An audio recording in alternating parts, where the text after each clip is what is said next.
Ford Ranger u nás v servise.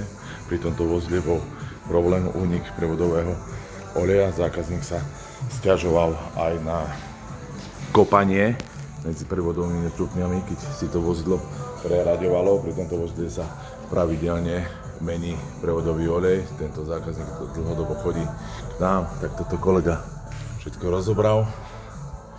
Tu sú nejaké zvýšky, tu je prevodovka, tu sa menilo tento simmering, tu je starý hydromenič.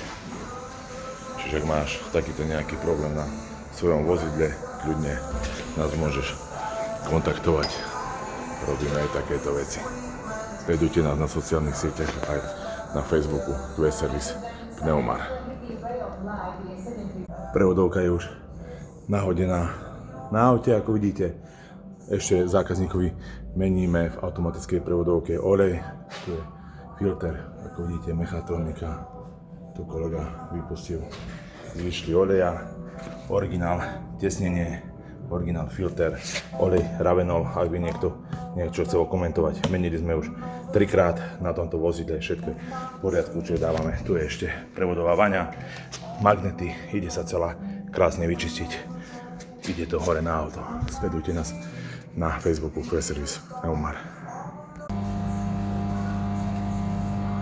Je to umývací box, kde nám zohreje vodu. Toto je prevodová vaňa z Rangera. Je takto krásne, to všetko robíme.